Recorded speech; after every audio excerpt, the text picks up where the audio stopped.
يا أيها الناس اتقوا ربكم الذي خلقكم من نفس واحدة وخلق منها زوجها وبث منهما رجالا كثيرا ونساء واتقوا الله الذي تساءلون به والأرحام إن الله كان عليكم رقيبا يا أيها الذين آمنوا اتقوا الله حق تقاته ولا تموتن إلا وأنتم مسلمون يا أيها الذين آمنوا اتقوا الله وقولوا قولا سديدا يصلح لكم أعمالكم ويغفر لكم ذنوبكم ومن يطع الله ورسوله فقد فاز فوزا عظيما يا أيها الذين آمنوا إذا نودي للصلاة من يوم الجمعة فاسعوا إلى ذكر الله وذروا البيع ذلكم خير لكم إن كنتم تعلمون فإذا قضيت الصلاة فانتشروا في الأرض وابتغوا من فضل الله واذكروا الله كثيرا لعلكم تفلحون أما بعد فإن خير الحديث كتاب الله وخير الهدي هدي محمد صلى الله عليه وسلم وشر الأمور محدثاتها وكل محدثة بدعة وكل بدعة ضلالة وكل ضلالة في النار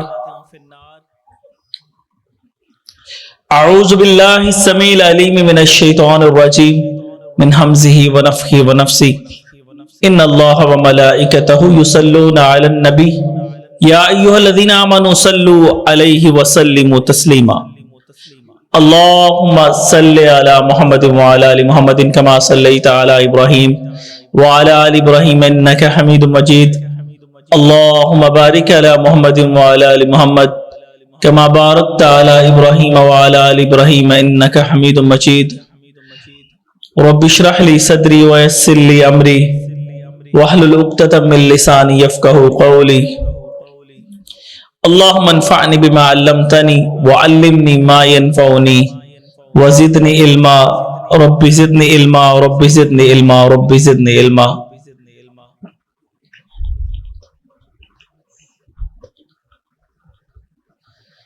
قال الله تعالى في القرآن المجيد والفرقان الحميد أعوذ بالله من الشيطان الرجيم بسم الله الرحمن الرحيم لقد كان لكم في رسول الله أسوة حسنة وقوله تعالى في القرآن وإنك لعلى خلق عظيم صدق اللہ العظیم. حمد و ثنا، تعریف و ثنا مالک ارض و سما کے لیے، خالق کائنات کے لیے.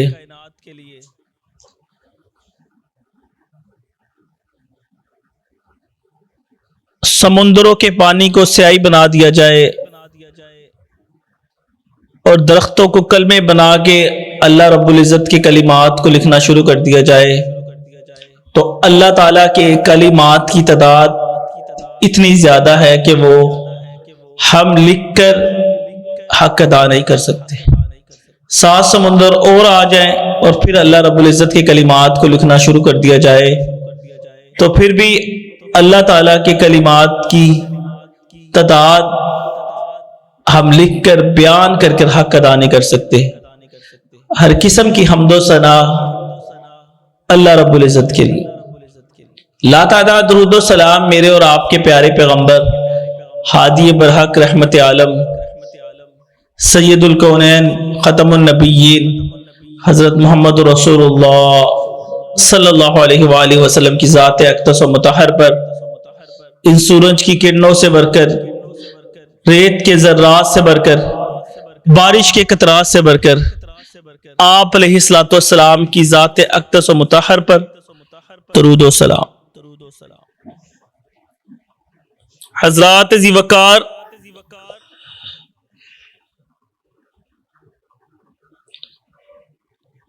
نبی کریم صلی اللہ علیہ وآلہ وسلم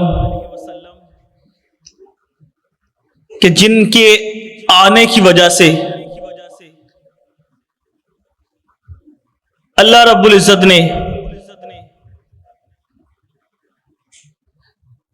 پوری دنیا کے نقشے کو بدل دیا، زمانے کو رسول اللہ صلی اللہ علیہ وسلم نے بدل دیا۔ ہم بدلتے ہیں اپنے گھروں کو، اپنے ڈیکوریٹ کرتے ہیں اپنے شہروں کو، اپنی گلیوں کو۔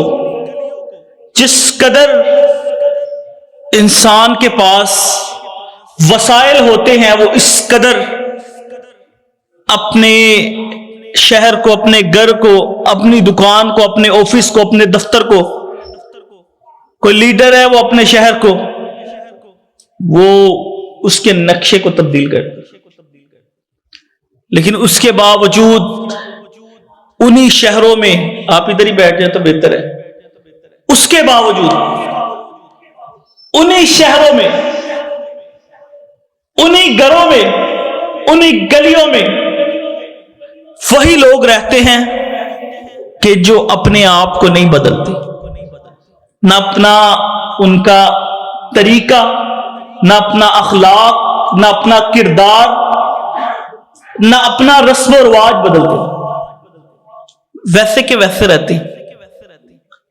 کیونکہ انسان کو بدلنا، خود کو بدلنا یہ آسان کام نہیں، لیکن رسول اللہ صلی اللہ علیہ وسلم جس دور کے اندر پیدا ہوئے وہ دور اس قدر جاہلیت کا بن چکا تھا کہ وہ اپنی بچیوں کو بھی زندہ دفن کر دیا کرتے تھے، بچیوں کے ساتھ ظلم کرتے تھے۔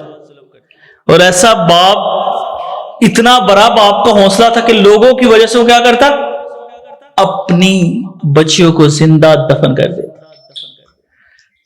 چھوٹے چھوٹے بچوں کے ساتھ ظلم کیا جاتا، اور ذرا سی بات ہوتی تلواریں نکل جاتی۔ یہ ڈبل آواز اشرف صاحب وہ بند کر دی، ڈبل آواز آ رہی۔ کیا ہوتا، ذرا سی بات ہوتی تو تلواریں چلتی تھی، لڑائیاں جھگڑا، خون خرابہ ہوتا تھا، اور دین تو بہت ہی دور چلے گیا تھا۔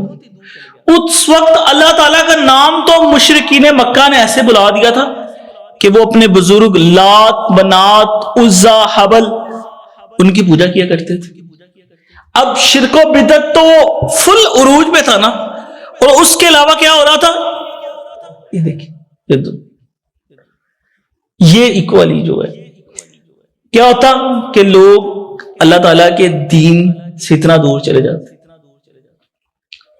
شرک و بدعت بھی عام تھی۔ اور اس دور کے اندر رسول اللہ صلی اللہ علیہ وسلم آئے اور انہوں نے لوگوں کی ایسی تربیت کی، ایسی تربیت کی کہ آپ علیہ الصلوۃ والسلام کے جو لوگ تھے نا، وہ کیا ہوا کہ وہ دنیا کے سب سے بہترین لوگ بن گئے۔ کیا ہوا کہ اللہ کے رسول صلی اللہ علیہ وسلم، اللہ کہتا ہے نا کہ انبیاء کے بعد اگر کوئی ہے تو وہ صحابہ کرام۔ اللہ تعالیٰ نے صحابہ کرام کا مقام اس قدر اوپر رکھ دیا کہ نبیوں کے بعد کوئی اللہ نے کسی کو بنایا نا تو وہ صحابہ کرام۔ تو حضرات ذی وقار، نبی کریم صلی اللہ علیہ وسلم نے اس طرح کی تربیت کی، اعلیٰ تربیت کر دی۔ اللہ قرآن میں کہتا ہے وَإِنَّكَ لَعَلَىٰ خُلُقٍ عَظِيمٍ، کہ اللہ تعالیٰ نے اخلاق کے عظیم درجے سے آپ کو۔ اور حضرت امی عائشہ صدیقہ کہتی تھی نا رضی اللہ تعالی عنہ کہ رسول اللہ صلی اللہ علیہ وسلم کا اخلاق ہی قرآن مجید ہے۔ تو حضرات ذی وقار، رسول اللہ صلی اللہ علیہ وسلم نے سب سے پہلے اپنے صحابہ کے ایمان کی ایک بیس بنا دی، بنیاد رکھ دی، ان کے ایمان کو مضبوط کر دیا۔ پہلے نبوت کے 10 سال صرف اور صرف اللہ کی توحید بیان کی ہے۔ کوئی نہیں کہا کہ یہ 5 نمازیں فرض ہیں، یہ زکوٰۃ دینی ہے، یہ صدقات کرنے ہیں، یہ عمل کرنے ہیں، بلکہ نہیں، سب سے پہلے پورے 10 سال آپ نے مکہ کے اندر لا الہ الا اللہ کی دعوت دی۔ اور کیا کہا؟ قولوا لا الہ الا اللہ تفلحوا، اگر تم اللہ تعالیٰ کے سوا کسی کو معبود نہیں نہ مانو گے، تفلحوا، تم کامیاب ہو جاؤ۔ کامیابی اسی میں ہے۔ اور پھر صحابہ کا ایمان ایسا ہوا کہ وہ اللہ تعالیٰ پہ توکل رکھتے، اور ایمان کی وجہ سے اللہ تعالیٰ پہ ان کو اتنا یقین آ گیا کہ انہوں نے اپنا سارا مال، اپنی ساری جائیداد، اپنی ساری دولت، حالانکہ اپنے بال بچوں کو چھوڑ کے وہ ہجرت کے لیے تیار ہو گئے تھے۔ کہ اللہ کے نبی صلی اللہ علیہ وسلم نے سب سے پہلے کیا کیا؟ ان کے ایمان کو مضبوط کیا۔ ایمان کو مضبوط کرنے کے بعد رسول اللہ صلی اللہ علیہ وسلم نے ان کی اعلیٰ تربیت کی۔ اور کون سی تربیت؟ اعلیٰ اخلاق کی تربیت کی۔ وہ جو عمر تھے رضی اللہ تعالیٰ عنہ، جو سب سے جلی انسان تھے، جن سے لوگ ڈرتے تھے، اور وہ کیا بن گئے؟ وہ عدل و انصاف کرنے والے اور بہترین اخلاق کے مالک بن گئے رسول اللہ صلی اللہ علیہ وسلم کی تربیت سے، کہ انہوں نے ایسی تربیت کی کہ ان کے اخلاق کو بہتر سے بہتر بنا۔ اور آج بھی دیکھیں کہ اللہ تعالیٰ نے رسول اللہ صلی اللہ علیہ وسلم کو کیا فرمایا تھا کہ اگر آپ بہترین اخلاق کے مالک نہ ہوتے، یا آپ کو اللہ تعالیٰ بہترین اخلاق کی صفت نہ عطا کرتا، تو یہ لوگ آپ کے کبھی قریب نہ آتے۔ اور اللہ کے نبی صلی اللہ علیہ وسلم کا اخلاق کہ وہ آپ قرآن مجید کو خود پڑھ لیں، وہی سارا اخلاق بہتر سے بہتر۔ اللہ کے نبی صلی اللہ علیہ وسلم کے پاس ایک صحابی بچے تھے، وہ کہتے میں نے پتہ نہیں کتنا عرصہ گزارا، لیکن کبھی اللہ کے نبی صلی اللہ علیہ وسلم نے مجھے ڈانٹا نہیں تھا، کبھی بھی۔ کئی دفعہ میں ایک دفعہ کہتے ہیں میں ان کے مجھے کام بھیجا تو میں راستے میں کھیلنے لگا، تو رسول صلی اللہ علیہ وسلم خود آ کے مجھے دیکھا تو مجھے یاد بھول گیا، اس کے باوجود آپ نے کبھی کچھ نہیں کہا۔ تو ہم اپنے اخلاق کو دیکھیں، ذرا سی بات پہ ہم ایک دوسرے کے ساتھ کتنی بدتمیزی سے پیش آتے، کتنی بد اخلاقی کے ساتھ پیش آتے۔ ہمارے تو لہجے اتنے ہیں کہ ہمارے لہجے اتنے خطرناک، اتنے غضبناک، اور ہم اسے سمجھتے ہیں روب ہے۔ یہ کوئی روب نہیں ہے، یہ بے وقوفی ہے۔ اللہ کیا کہتا ہے؟ اللہ کے رسول صلی اللہ علیہ وسلم کیا فرماتے ہیں کہ جو روب ہوتا ہے نا انسان کا، وہ کس میں ہوتا ہے؟ وہ نرمی میں ہوتا ہے۔ جو غصہ پی جاتا تھا وہی اصل میں طاقتور انسان، جو اپنا غصہ ظاہر کرتا ہے، جو بڑے سے بڑا پہلوان بننے کی کوشش کرتا ہے، وہ پھر پہلوان نہیں ہوتا، وہ سب سے کمزور آدمی ہے۔ جو اپنے آپ کو سمجھتا ہے نا کہ میں بڑا ہوں، آکریا دا مینوں بڑا غصہ چڑھتا ہے تے میرا اخلاق ایسے قدر دا ہونا چاہیے تے سارے دلا چ روب پہ، تو وہ بد اخلاق جو لوگ ہوتے ہیں نا، وہ اللہ تعالیٰ کو بھی نہیں پسند۔ اور جو اچھے اخلاق کے مالک ہوتے ہیں، لوگوں کا دل کرتا ہے ان سے ملنے کو، لوگ اسپیشل ان سے ملتے ہیں، حالانکہ ان کے ساتھ کوئی رشتہ نہیں ہوتا، صرف ان کے اخلاق کی اور ان کے سلام کے جواب کی اتنی اہمیت ہوتی ہے کہ لوگ اس سے مل کے ایک تعلق بن جاتا ہے۔ اور اللہ کے نبی صلی اللہ علیہ وسلم نے اپنے اصحاب کی ایسی تربیت کی کہ صحابہ کرام اور اسلام نے ہمیں کیا گفٹ دیا؟ السلام علیکم کا۔ السلام علیکم کا مطلب کیا؟ کہ سلامتی ہو تم پر۔ اور پھر صحابہ کرام السلام علیکم اتنا کرتے کہ اگر بات کرتے، دو صحابہ بات کرتے جاتے ہیں نا، اور رستے کے اندر ایک پلر آ گیا، اور پلر کا صرف فاصلہ ہوتا ہے ایسے، پلر کے ہاتھ چھوڑا ہے اور پلر کے بعد دوبارہ ملے، دوبارہ ایک دوسرے کو السلام علیکم کہتے، پھر دوبارہ کرتے۔ ہم تو سلام بھی نہیں لیتے، ہم ڈائریکٹ پوچھتے کیا علی تیرا سلام بھی نہیں لیتے. تو ہم دیکھیں ہماری تربیت کہاں ہے, ہمارا اخلاق کہاں ہے. وہ جو ایک پلر کی جدائی میں بھی ایک دوسرے پہ سلامتی بھیج, یہ رسول اللہ صلی اللہ علیہ وسلم کی بہترین اور اپنے صحابہ کی بہترین تربیت کہ ان کے اخلاق کو بہتر سے بہتر بن کے. اور پھر تیسری چیز کیا پیدا کی؟ احسار, قربانی. صحابہ کرام کے اندر ایک جذبہ پیدا کر دیا. جن کے اندر ذرا سی بات سے تلوار نکالنے کا جذبہ تھا نا, انہی کے دلوں کے اندر قربانی اور احسار کے جذبے کو کر دیا کہ وہ تلوار نہیں اب نکالتے, اب وہ ایک دوسرے کے اتنے محافظ بن گئے کہ جنگ کے دوران 3 صحابہ زخموں سے چور مر رہے ہیں, پانی مانگ رہے ہیں. جب پانی لے کے آنے والا پانی لے کے آیا نا, تو دوسرے جو صحابی تھے ان کی آواز آئی پانی. اس نے کہا ان کو پانی دے دو. مر رہا وہ, دوسرے کے پاس پانی لے کے گئے, تیسرے کی آواز جب اس نے سنا, اس نے کہا تیسرے کو دے دو. جب تیسرے کے پاس پانی لے کے گیا تو وہ شہید ہو چکا تھا. پھر واپس آیا پہلے کے پاس, وہ شہید ہو چکا. پھر دوسرے کے پاس آیا, وہ بھی مر چکا تھا. تو تینوں نے اس وقت اپنی جانوں کو قربان کیا. اور یہ قربانی احسار کس نے پیدا کیا؟ یہ رسول اللہ صلی اللہ علیہ وسلم نے پیدا کر کہ ایک دوسرے کا ان کو محافظ بنا دیا. اور ایسی قربانی آج ہم دیکھ لیں کہ ہمارے معاشرے کے اندر ہم اپنی ایک چپا زمین کی وجہ سے کیا کچھ کرتے ہیں. ہم کہتے ہیں ہم نے مار ڈالا ہے, تو میری زمین دے ایک کیوں لوایا, یا تیری ذرا سی اٹ کیوں آ گئی ہے. تو ہم کیا کرتے ہیں, ہم فل لڑنے کے لیے تیار ہو, ہم تو اس کو مار ڈالیں گے. قتل و غارت ہو جاتے ہیں, لوگ مر جاتے ہیں چھوٹی چھوٹی بات کی وجہ سے. اور وہ صحابہ وہاں کے لوگ بھی ایسے کرتے تھے.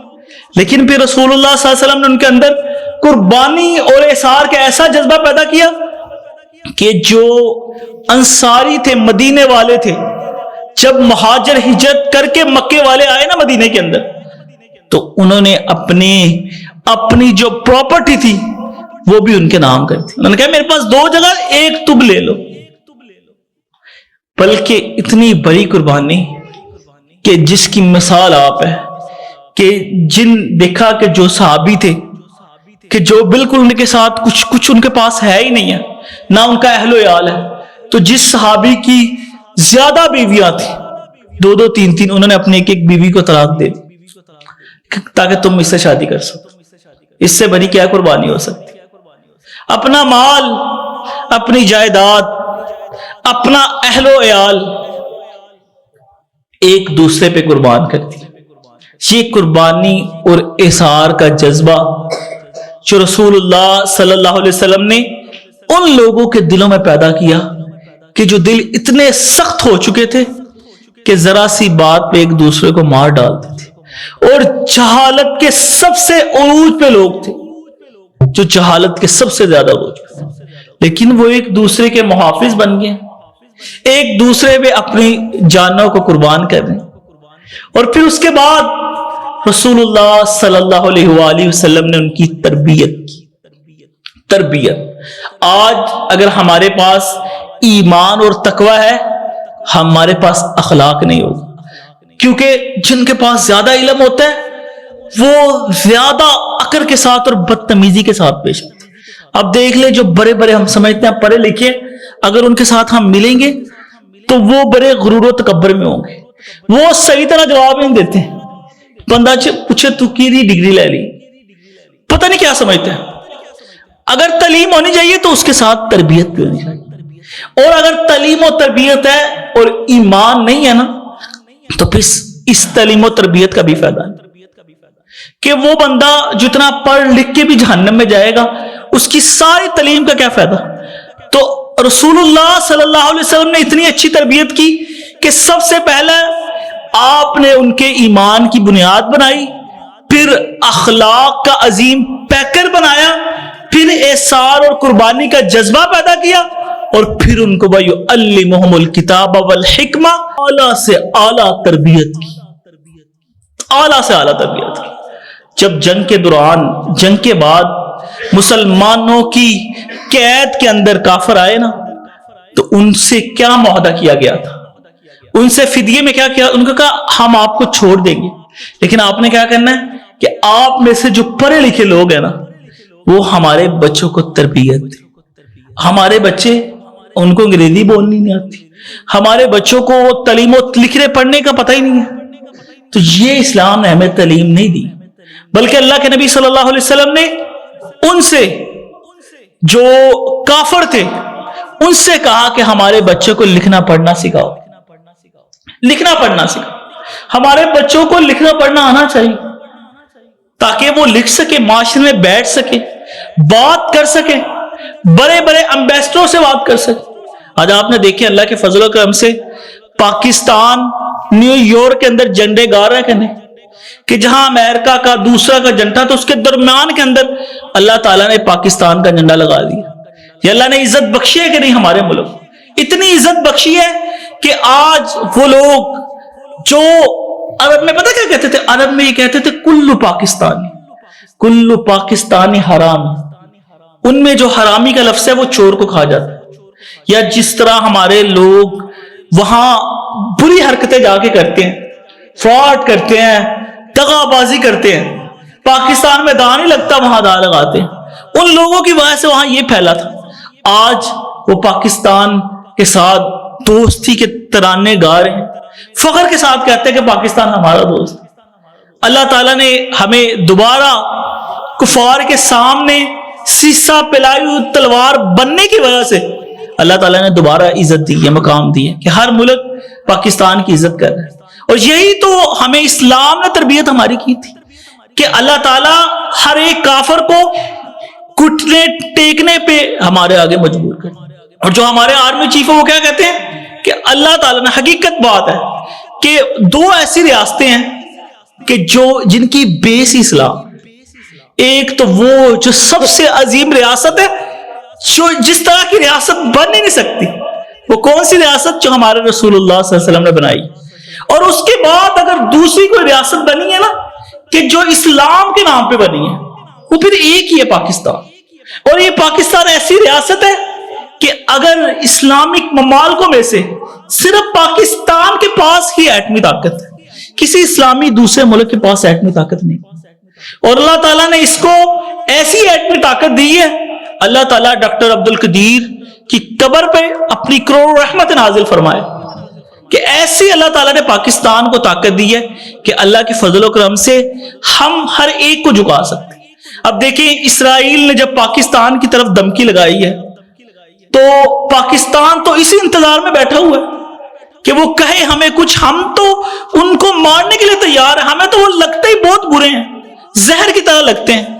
تو حضرات ذی وقار، ہمیں ہماری تربیت اعلیٰ قسم کی ہونی چاہیے کہ ہم کہیں کہ ہم نے ایٹمی طاقت نہیں بنانی، ہم نے یہ علم ہی نہیں سیکھنا، تو پھر کیسے ہم دنیا کے اندر راج کر سکتے ہیں؟ اور رسول اللہ صلی اللہ علیہ وسلم نے ان کافروں سے مسلمانوں کے بچوں کو لکھنا پڑھنا سکھایا، لیکن اس سے پہلے ان کے اسلام کی بیس کو مضبوط ترین بنا. اور اس کے بعد جو اللہ کے نبی صلی اللہ علیہ وسلم نے تربیت کی، اس کے اندر اللہ کے نبی صلی اللہ علیہ وسلم نے ایک دوسرے کے اندر اخوت اور بھائی چارہ پیدا کیا. لوگوں کو ایک دوسرے کا بھائی بھائی بنا دیا، بھائی بھائی بن گئے لوگ ایک دوسرے کے. جو ہم کہتے ہیں ہم بھائی نہیں ہیں، لوگ ایک دوسرے کے بھائی بن گئے. جو جانوں کے دشمن تھے وہ کیا ہو گیا؟ انما المؤمنون اخوہ، ایک دوسرے کے بھائی بن گئے. اللہ قرآن میں کہتا ہے نا، اتنا پیارا نقشہ کہ محمد رسول اللہ صلی اللہ علیہ وسلم، کہ محمد اللہ کے رسول ہے. والذین معہ اشداء علی الکفار، جو محمد کریم صلی اللہ علیہ وسلم کے ساتھی ہے نا، یہ کافروں کے لیے ایک ننگی تلوار ہے، ایسی تلوار ہے کہ کافروں کو چنے چبوا کے واپس جاتے ہیں، ایسی تلوار. اور اللہ کے نبی صلی اللہ علیہ وسلم نے خود فرمایا تھا کہ جب خیبر کی جانب نکلے تھے مسلمان، تو آپ علیہ الصلوۃ والسلام نے فرمایا انا اذا نزلنا بساحة فساء صباح المنذرین، کہ بے شک ہم جس قوم کی طرف نکل جاتے ہیں واپس ہم خالی پلٹتے نہیں ہیں، اس قوم کی صبح بہت بری ہوتی ہے، پھر میں کیوں نہ کہوں خیبر خیبر یا یہود جیش محمد سوف یعود۔ اور اللہ کے فضل و کرم سے مسلمانوں نے کتاب اللہ کے نعرے کو پوری دنیا کے اندر لگایا۔ فرمایا والذین معہ، یہ وہ لوگ کہ جو کافروں کے لیے، جس طرح آج ساری اسلامی ریاستیں پاکستان کے ساتھ مل کے اکٹھی ہو گئی ہیں، والذین معہ اشداء علی الکفار، کافروں کے مقابلے میں ہم کسی کا لحاظ نہیں کریں گے، لیکن آپس کی جب بات آئی تو کہا رحماء بینہم، آپس میں ایک دوسروں پہ اپنی جانوں کو قربان کرنے والے، رحماء بینہم، اور کافروں کے مقابلے میں اشداء علی الکفار، کافروں کے مقابلے میں بنیان مرصوص ہے ہم اللہ کے فضل و کرم سے۔ اور یہ اخوت بھائی چارہ جو آپس میں رحماء بینہ بنا دیا، یہ اللہ کے نبی نے پیدا کیا۔ اور آج ہم اپنا حال دیکھ لیں، ہم ایک دوسرے کے دشمن، بھائی بھائی کا دشمن، دوست دوست کا دشمن، ساتھ گھر ہے، ساتھ والا اپنے گھر کو نہیں بلاتا، ساتھ مسجد ہے، ہم مسجد میں نہیں آتے، ہمارے دلوں کے اندر کدورت، بغض، کینہ، فراڈ، زیادتیاں، ظلم ہمارے دلوں کے اندر پیدا ہو چکے، اور ہم کہتے ہیں کہ ہم امت محمدیہ میں، ایسی امت، ایسے لوگ امت محمدیہ میں جن کو رسول اللہ صلی اللہ علیہ وسلم اپنے حوض کوثر کے پانی کے قریب بھی آنے نہیں دیں گے۔ اگر ہم ایسی حرکتیں کریں گے تو ہم جنت کی بجائے جہنم میں چلے جائیں گے، کیونکہ ہمارے اندر وہ اوصاف حمیدہ ہی نہیں ہے جو امت محمدیہ کے اندر ہونے چاہیے تھے، جن کا رسول اللہ صلی اللہ علیہ وسلم نے تعلیم و تربیت کی اور ہمیں حکم دیا، وہ ہمارے اندر ہے ہی نہیں۔ اگر یہ نہ ہوں گے تو پھر ہم جنت میں نہیں جا سکتے، پھر ہم یہ بھول جائیں کہ ہماری سفارش شفاعت خود رسول اللہ پیدا کریں، خود رسول اللہ کریں گے۔ کیا ایسے لوگوں کی سفارش رسول اللہ صلی اللہ علیہ وسلم کر سکتے ہیں کہ جو اخوت اور بھائی چارہ جن کے دلوں کے اندر نہیں، جنہوں کے دلوں کے اندر بغض، عداوت، کینہ، جھوٹ، فراڈ، زیادتیاں ہیں، کیا وہ ان کی سفارش رسول اللہ صلی اللہ علیہ وسلم کریں؟ دیکھیں کیا ہماری سفارش کر سکتے؟ تو حضرات ذی وقار، اگر ہم ایسے کام کریں گے تو پھر ہماری سفارش بھی نہیں۔